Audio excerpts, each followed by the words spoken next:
All right, well, this is Aaron Squire coming to you guys again, episode 32. Tonight I've got GoldenSaucerGuy on with me. He's a longtime follower, comes and hangs out in my chat. I did a game against him in one of the early tournaments during the alpha testing phases. We're also going to go over a Hex Friday update, some controversy with Level Up. We'll do a deck doctor, and then we will do a Hex beta key giveaway at the very end of the episode. So hopefully Golden Saucer Guy is ready because I'm about to start interviewing him. Let's see if I hear any echo. Do I hear any echo?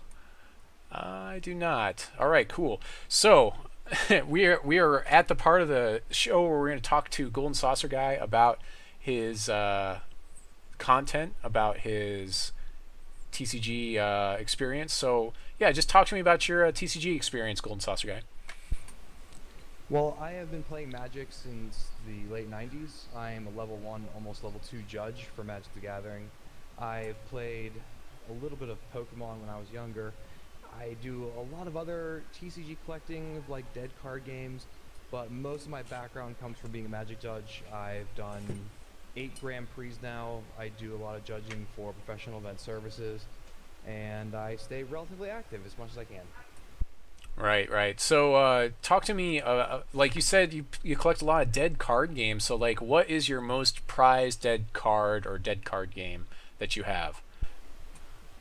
I have every single card from the original Yu Yu Hakusho card game, and I like things like the Mega Man card game. I'm a fan of that one. It died. Versus. Versus is one I really love. Yeah, John's a big Versus player. Yeah, I used to really love Versus when it was in its heyday, and my goal is to have 4 of every card in the game, including promos. Wow. All right. So how did you find Hex? Like, talk to me about like what turned you on to Hex. Well, I had a friend who I judged Magic with, who got me into judging in the first place, and he was yelling at me to jump in on this new game and you should kickstart it. Sounds amazing. He was like, I have a king tier and this person's got this thing, and I was like, yeah, I'll check it out eventually. And then it left Kickstarter. I missed the Kickstarter time, and I went in and became a Slacker backer. Well, since then, he hasn't really touched it at all. He was really hoping the game gets more polish and a lot more work on it before he jumps in full steam ahead. But I jumped into the Kickstarter, the Slacker backer, and have been playing pretty religiously ever since. Yeah, so kind of the opposite thing happened there. I see what happened there. At his level. Right. Yeah, you never know. He might gift you something. Probably not. Not likely. Yeah. So like, what kind of content do you do? Are you streaming, or are you producing anything right now? I know you talked to me about, like, you have a new business venture you're doing. So yeah, just talk to me about what you're doing right now. Well, I do. I have a new business I'm working on, starting up with a friend on the side. I haven't been doing a lot of streaming. I was doing streaming every other day there for a little while, and I need to get back into it. I have a beta key I would love to give away. But I also was in the process of starting a studio for doing podcasting, and I kind of backburnered it for a little while we work on starting a business. But I will be doing Tiny Robot Studio stuff here in the near future, and I'll be streaming a lot more in the near future. So I will post my streaming channel into the chat so people can check it out. All right, so that will take us into the Hex update. So here we go. So the Hex update, we have some quality of life changes that will be coming next week.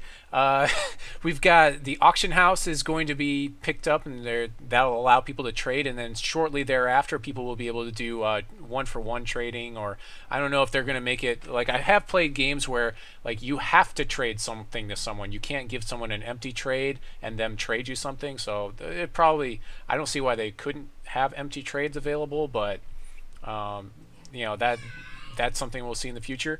They've also got larger tournaments coming, like 128 player tournaments, which is an 8-round tournament, I believe.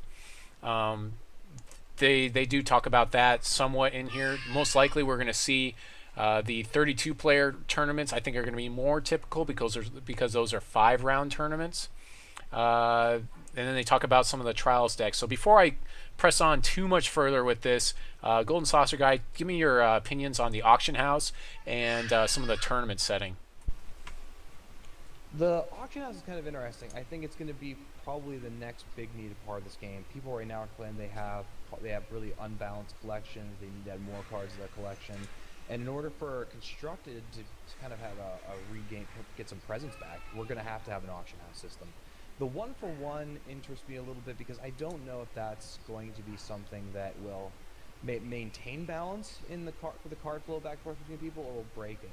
But I definitely like the auction house portion of just being able to buy cards. So people will be able to put all their excess cards up. The nice thing about that is people are allowed to get cards for money and also build up in-game gold or silver, whatever, to buy in the tournaments. And I think it's going to make the activity on the servers going to go much higher than they are now. Right. Well, yeah, the one for one thing isn't really one card for one card. It's just like you can't trade empty. So like I can trade you one card and you can trade me like 27 cards, type of thing. But I can't get any cards from you if I don't give you at least one card. I have seen. If they did that, I think they would have to be doing it for a reason. There have to be some backing as to why they would have to have that. And I would imagine it would be because somebody found a way to exploit the trading system somehow. And I don't know how that would be. So I'm not sure if they would do that or not. Well, there's nothing. Yeah, there's literally nothing in the update that talks to that point. I was just, it's just conjecture because I've seen other games do that online. So moving on to the starter trials. So this is really, really interesting. This is moving us closer to something I would say is sort of PvE-ish. So what's going to happen is for every starter deck that you buy or own, you'll be able to play starter trials, and there are so many games that you'll play and you'll earn more cards to add to your collection, and this is going to be more new player friendly. The challenge was that they wanted to have a mode that will be more open for people, that so they could be more new player friendly while allowing people to build up collections, so it wouldn't be so imposing. A lot of people I've seen on the forums have been asking, what are you going to do, Cryptozoic, to make this game friendly? Because I haven't ever played a card game before. It's just too much for me to go and play against another player. And in fact, even people I know in real life, like adults that have sunk like, I don't know, $100 or $200 into Magic the Gathering, are afraid to go to Friday Night Magic and start playing with people because they don't feel like they're going to be at the level yet. So this it's not just like kids that are going to be afraid of going and playing against people. It's even adults. So Golden Saucer Guy, your thoughts on this? Yeah, we don't have PvE right now, so there's no soft entrance for the game where people can get that casual learning experience in. And this game does have a learning curve. You need to know your cards, you need to know interactions and timing.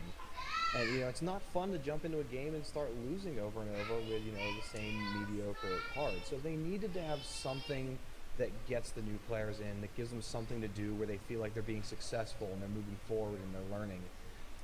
Just to literally throw people in the deep end is kind of, it's really not a comfortable way for people to get in. And I think we're not gonna have, like, I was gonna give my beta key to a friend. He was like, I don't know if I really want to spend money to decide that I don't like this game.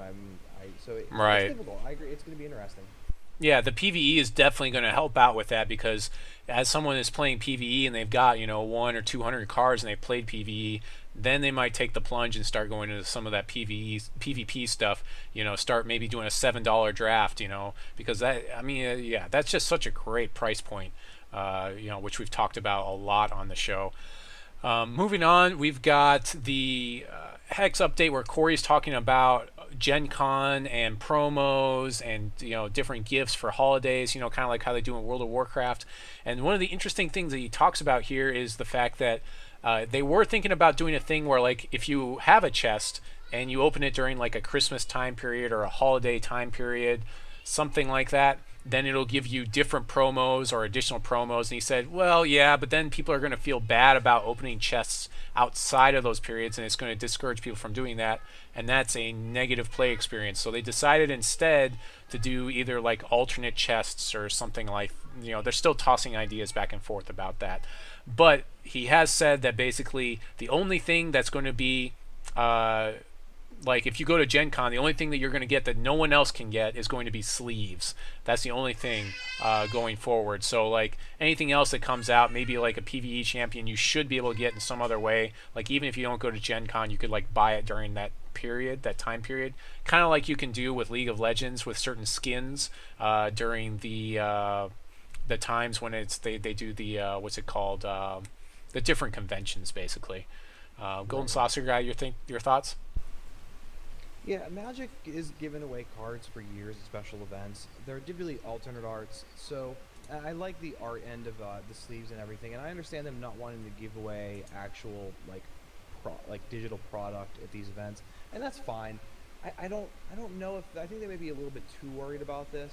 I mean, I know that some fans will be a little unhappy if there's certain cards they can only get at certain events. There's no other way to get them, but they want to add value to the auction house and create a big trade market and things like that. I think adding cards like that for these events is good for that. I don't feel bad that I didn't go and didn't get to get it or didn't have a chance to get it. I think as their market grows, they'll probably want to do this more. But I mean, alternate arts, I have a wonder why they haven't done extended art yet, or large art cards, or things like that. So I think it's good. I mean, it's fine. They're doing it.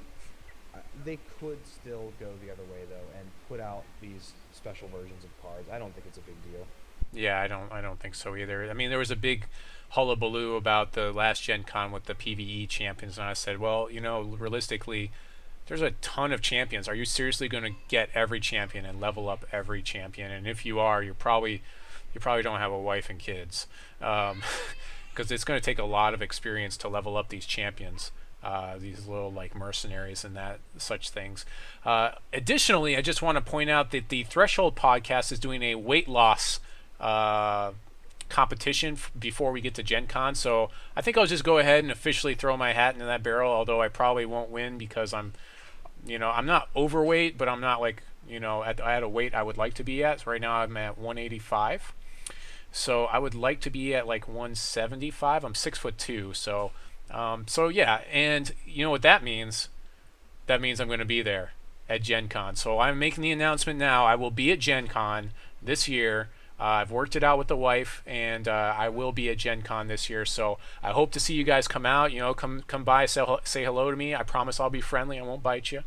And yeah, and we'll see who wins this weight contest. Probably not going to be me. Better you than me. I could jump on that. That's something I could do. Unfortunately, Gen Con is something that's a little out of the price range that I'm comfortable spending. Not that I don't have the money to spend or that I wouldn't want to, but it just seems like for what I get in return, I may hold off another year. I have friends that are going and are kind of nudging me, hey, come on, you should go. Not this year, maybe next year. Right.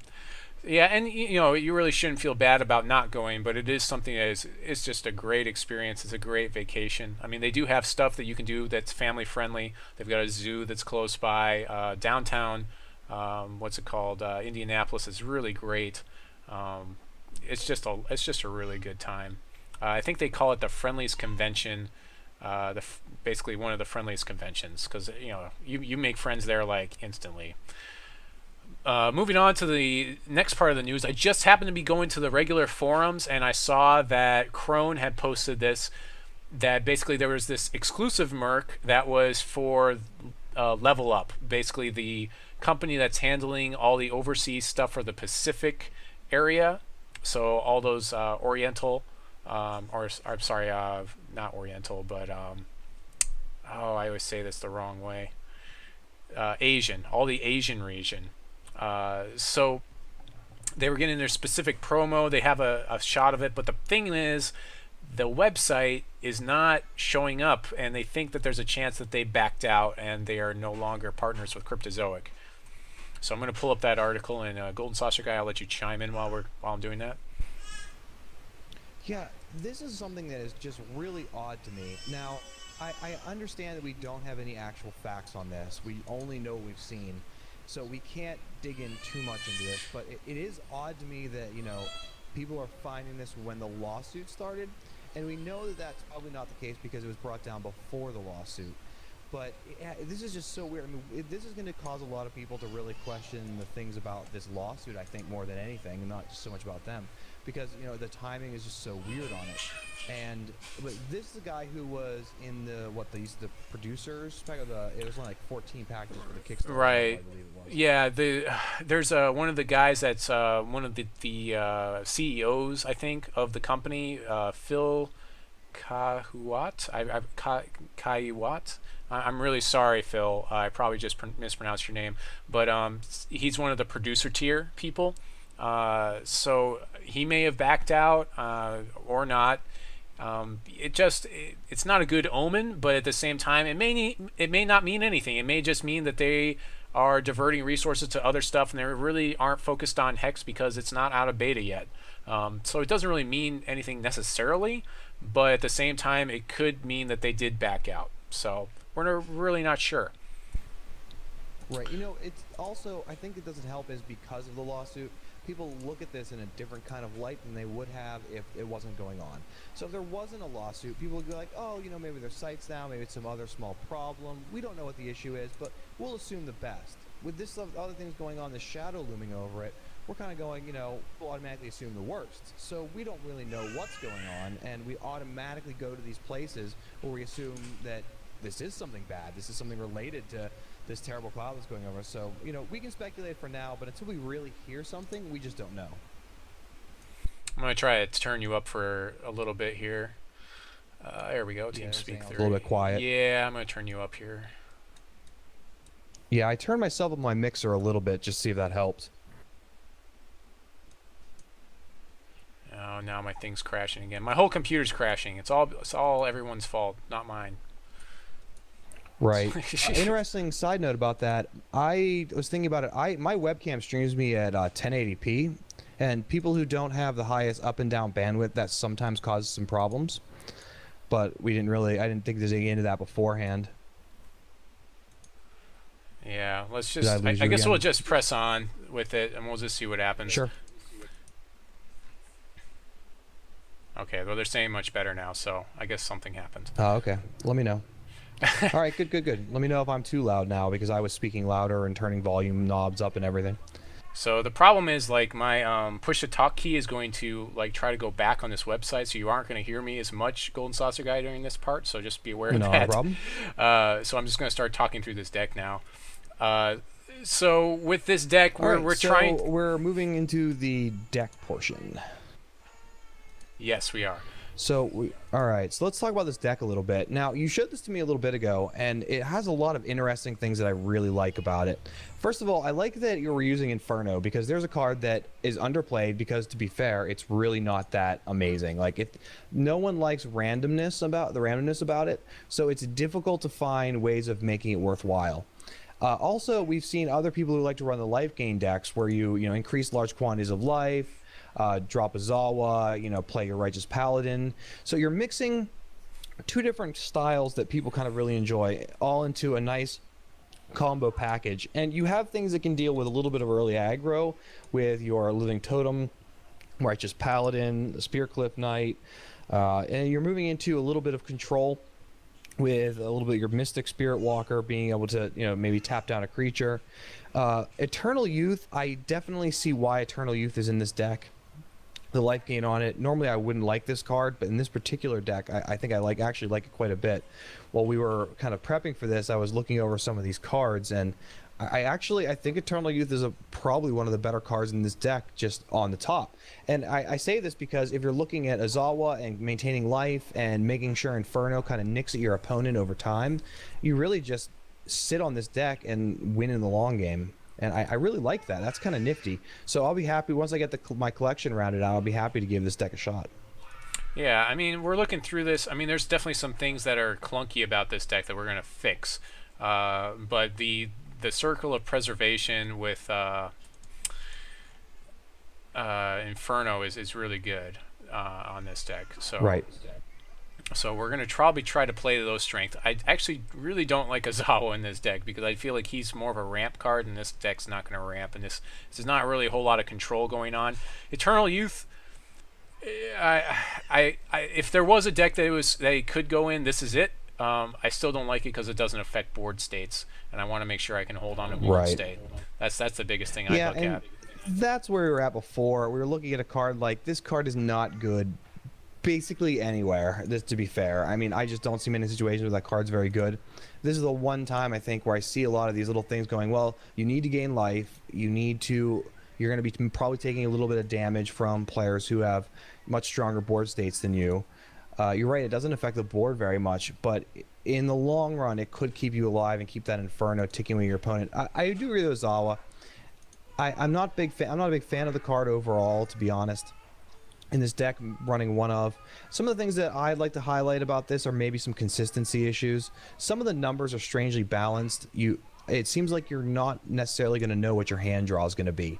You have a lot of, 3 ofs, 1 ofs, and so on.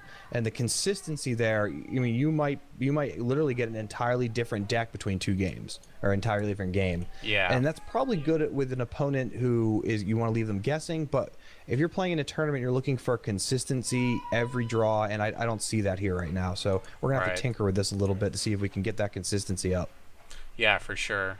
Things I like in here are like some of the removal. I actually really don't like Mystic Spirit Walker because it's offensive and it's not the axis of attack that we're trying to go for. We're also really heavy in diamond already, so there's some other Ruby cards that are noticeably missing from this. Most notably being Ragefire and the other one, whatever it is, the burn, and then the one that deals 2 to all the troops, whatever it's called. Yeah, the 2 to everything, I was a little bit hesitant about that at first, considering you have a lot of 2 defense cards, and 1 even.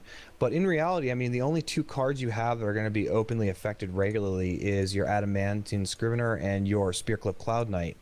The other 2 are the other 2 white cards have possible defense buffs, but even then, maybe 2 to everything might be a little rough. It might save you, but a little bit tough there. But definitely Ragefire. Like, there's just no reason for Ragefire not to be in this deck.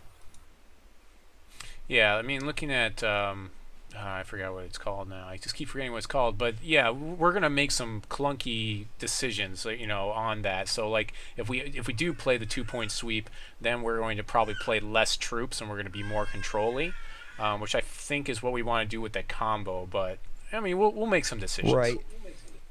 Yeah, it's interesting because this deck seems like it wants to do 2 different things, and it doesn't want to go either way entirely, and that might be one of its more weak spots. We were talking about the Gem-Crazed Berserker before we got on here, and we were wondering what kind of gem you put on there. And I think we had settled on the Swiftstrike one, I believe. Right, if we decide to keep him, depending on what we're going to run. But yeah, I mean, if we do run him, I think Swiftstrike is going to be really strong with him, because he's probably like one of your strongest Swift Strikers available that comes out of the gate that way, for the price. Yeah. Yeah, I think the 3-1 Swiftstrike is pretty solid. I love doing it in sealed and draft. It's a wonderful card. I jump on that relatively often. You're looking at it being able to take out anything with 3 defense and lower pretty effectively. I think I'd like to see more Repel. I don't know about... Let's see where we're at here. I think we're definitely going to have to fill with these numbers. We're replacing the Mystic Spirit Walker is the first thing on the list, I think. Yeah, I mean, typically what I do is I throw everything I'm thinking could go in the deck first, and then I start like making decisions and start focusing after that. It's usually, I mean, what I typically do. I mean, we have like the baseline is we're going to run Inferno, and we're going to run whatever it is, Circle of Protection or whatever it is. Yeah, the copping. The interesting thing about that card too is like if Inferno doesn't hit you, now you have the circle to protect yourself with. So a lot of times I feel like control is more the way this deck is trying to go than actually just throwing troops out there. And the troops we do throw out, we're going to want to either gain life with or defend with. Right, and I think sitting back and letting your opponent come to you is the stronger strategy probably. With Mystic Spirit Walker being your main offensive creature, that's obviously a quick replace. What other things for control can we look at tossing in here? Ah, there it is, Heat Wave. Oh no. Heat Wave, yeah. Yeah, I hit my mouse button and it backed up the page. Ouch.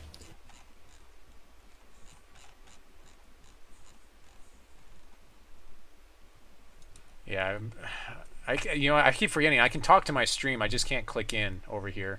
That's the thing. So he won't be able to hear me while I'm over here going through the thing. Okay, there's Heatwave. So I'm really considering this on here right now. I like the Incantation of Fury a lot in here. You know what I'll do? Because I like the idea that you're going to be taking damage from Inferno, so Inferno's going to go off. You have a little bit of, maybe we can put in a little something with Ragefire possibly to add to that some, where it's sit back, let your Inferno activate your Incantation. Yeah, this definitely, this is going to be a little bit interesting to make this deck be a little smoother. Right, for sure. So I turned off my push to talk button because I'm smart, and this should help out quite a bit. with the deck building process here. All right, so I think we pretty much have all the cards we could try to put in this deck right now with what's available to us. So let's go back to the deck and start cutting things and making decisions. I did consider putting Fulmination in here, but I didn't think that was really what the deck was all about. So we shall go back now. Fulmination's a good card, but yeah, right, I don't know if it has a real place in this. I can think of a lot of situations you'd be drawing it and wondering what you were going to be what you can do with it, if it'll really affect the deck overall. So something I think that people want to ask a lot of times when you're building a deck is, what do I want to do on turn 1 optimally? Like, what's my god hand? What do I want to do on turn 1? What do I want to do on turn 2? And what do I want to do on turn 3? So in this deck, with the combo, if we have the combo in hand, the combo is Inferno and Circle of Preservation. So in order to actually cast Circle of Preservation on turn 3 and Inferno on turn 1 or turn 2, we probably actually need to play where is it? I had it in here. We got to get rid of Spirit Walker. Adaptable Infusion device.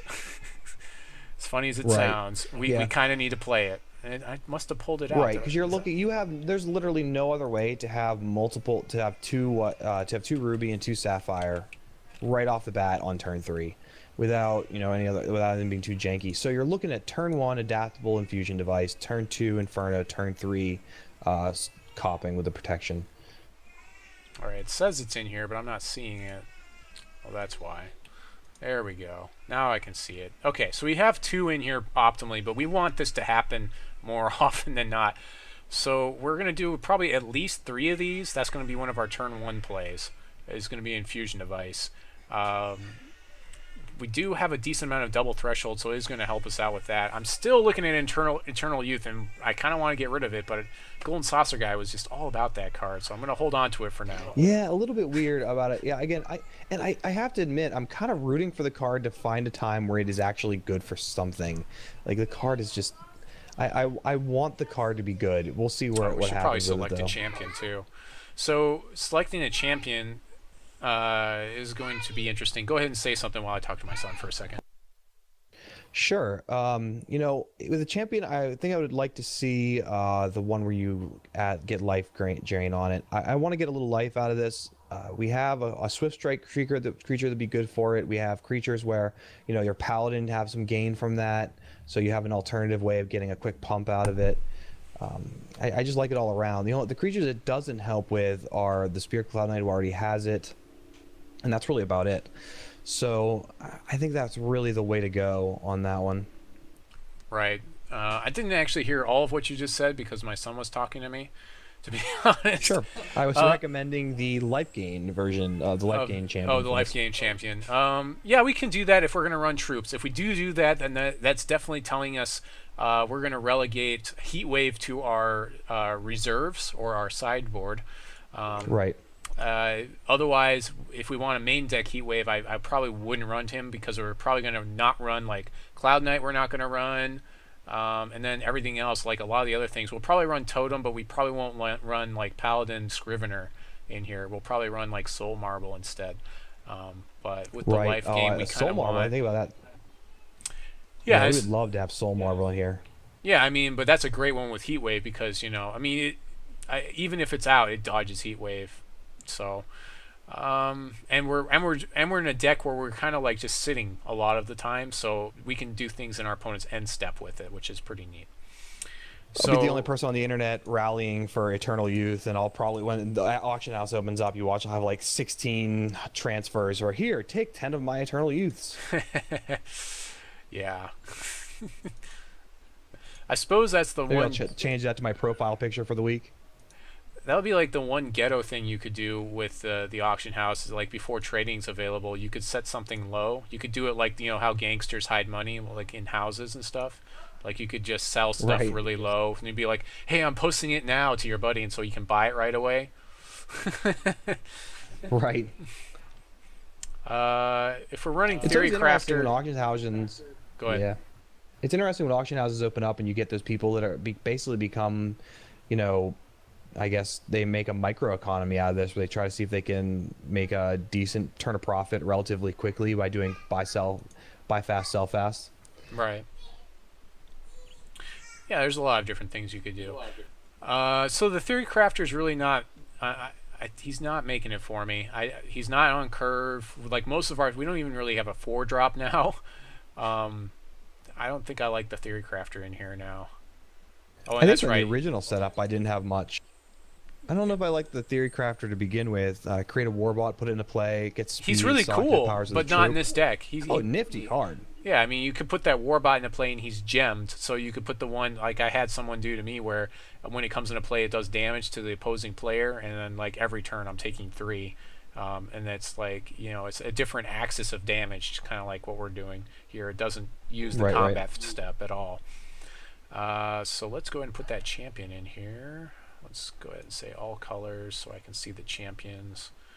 Oh, I should probably what's his name? It's What are our options for champions for this? We can obviously create the elemental. We have let's see, we're digging through the list myself here. We definitely have a few options, but I think I still like the life gain more. If we're running a ton of troops, I think the life gain is going to be what we're going to go with here, because that's kind of the bend of the deck. And plus we're heavy in diamonds, so we kind of want to stick with a diamond champion. It really sucks when you're like a little bit heavy in the opposite direction and that's the champion you want. That sucks, because a lot of times that champion power, like you get into these situations where you're not activating them until turn 5 or 6, and you could have done it on turn 3 if you had drawn the right shards. So yeah, I think we're gonna go with the life gain champion, which is, where is he? He's not even showing up. I don't see he has him a yet different there. he has a different picture now. Yeah, I think they're using the old picture on him. That's why I don't notice him. See him. Dimmid. Here it is. It's the old picture. That's the old picture. Or alternate art or something. Yeah, that's the old picture. That's why I didn't notice what it was.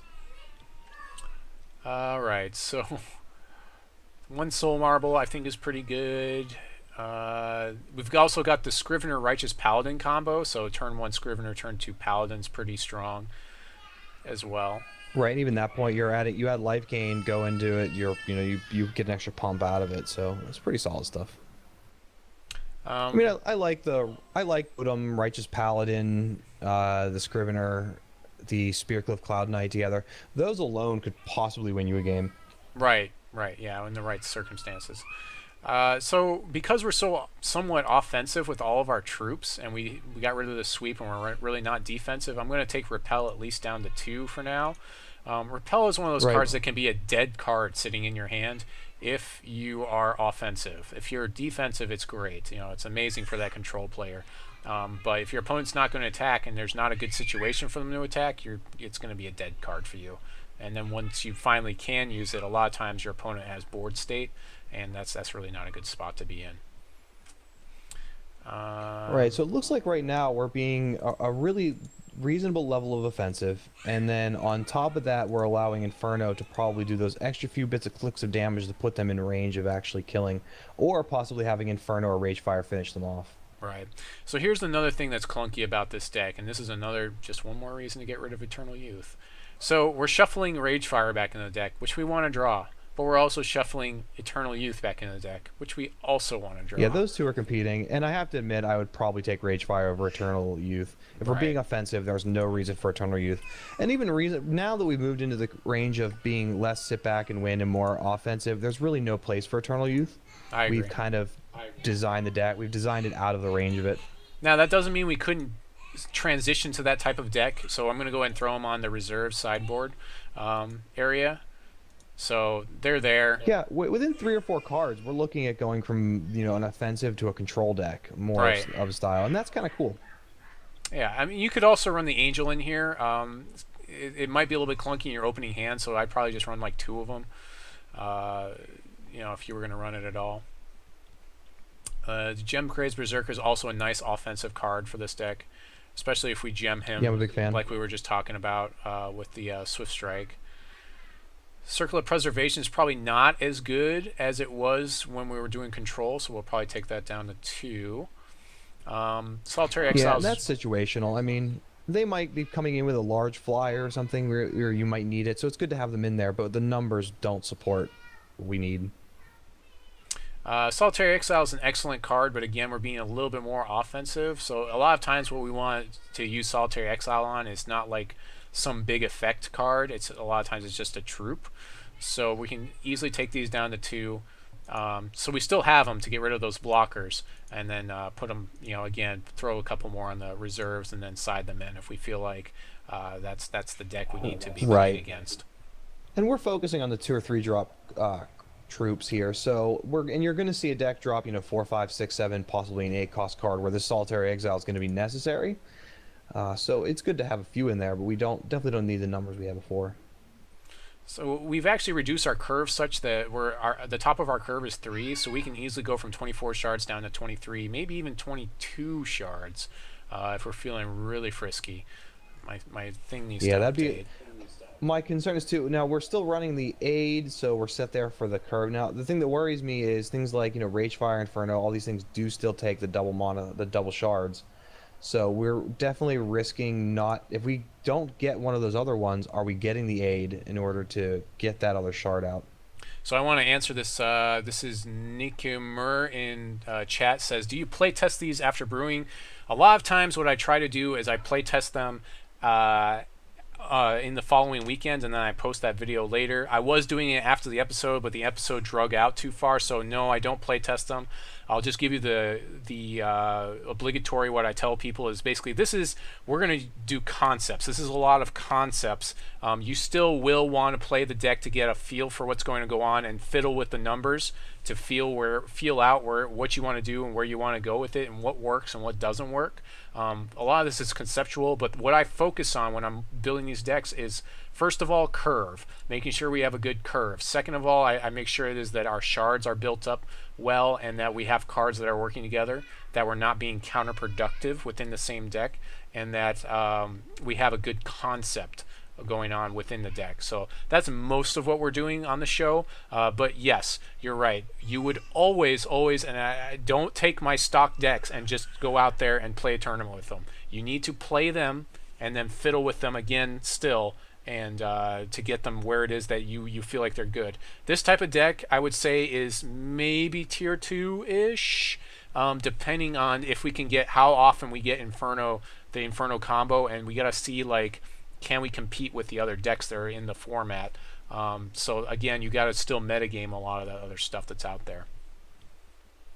Yeah, and to talk to Nero's point, the chat room mentioned that the deck was a little bit clunky for him with the double thresholds and the 2 or 3s being a problem. And I do agree. That's probably one of the tough spots here. We're looking at, we have double threshold in Ruby on 1, 2 cards there. And then on white, we're looking at Sapphire, we're looking at 1, 2, 3, 4 cards on average. Right. Well, I guess we did some changes here, so we have a little bit less. We're still looking at Spearcliff having it, Inferno have it, Circle, Preservation have it. We could easily get a hand, get no aids, and be stuck waiting for that second resource in something, which kind of changes how the deck works. So, for that reason, I think what it will do is we will go down to 22 shards because the top end is again 3.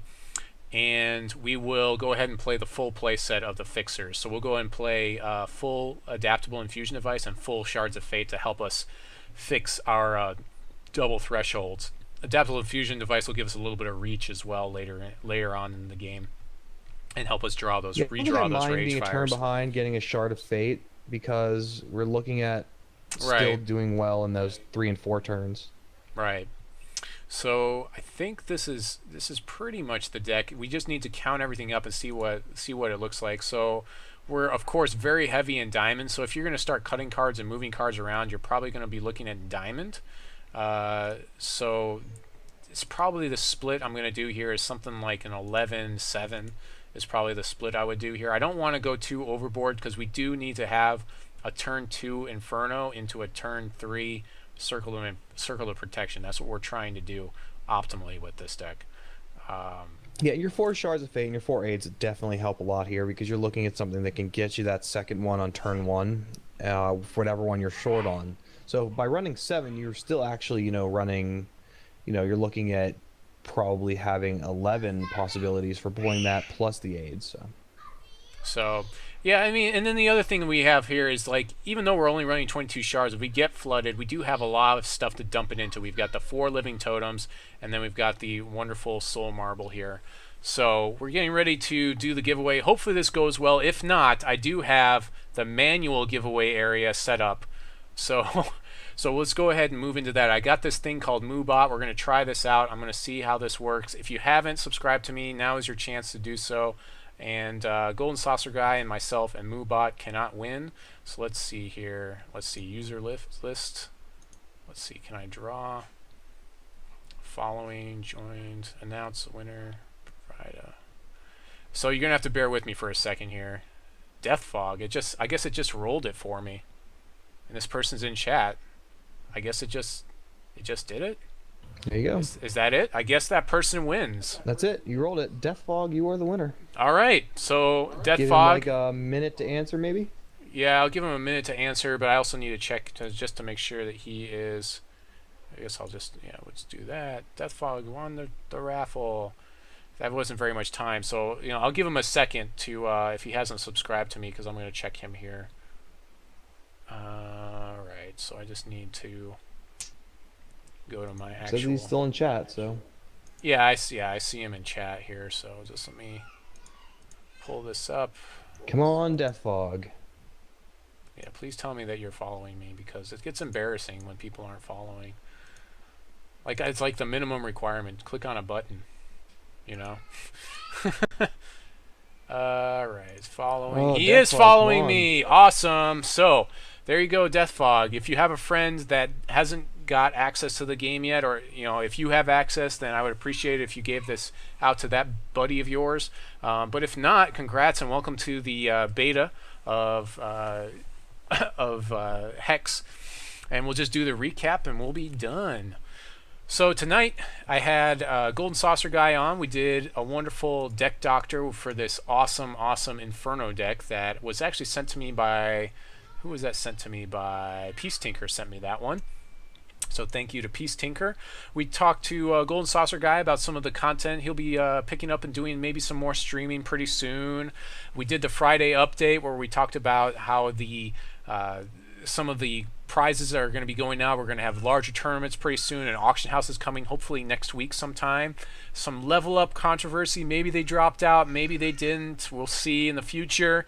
We also did this wonderful deck doctor like I just talked about. And we did the giveaway in which Death Fog won. That's like the 3rd giveaway I've done on my show. The Hex Beta Key. So welcome to Beta. I just want to remind you guys I will be going out to the Gen Con this year, so I did announce that.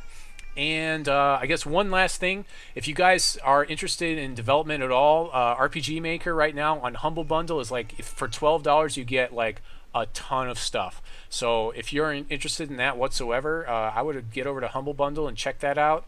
I will be producing an RPG this month. It's there's actually a contest going on right now to produce a game, an RPG, and the number 1 prize is like $10,000, and then it's like the top 10, and then everyone else gets like $10 in money for Steam. So But yeah, definitely look forward to that. I would appreciate it if you guys see me post it out. You guys give me some feedback when it is that we start doing the test towards the end of next month.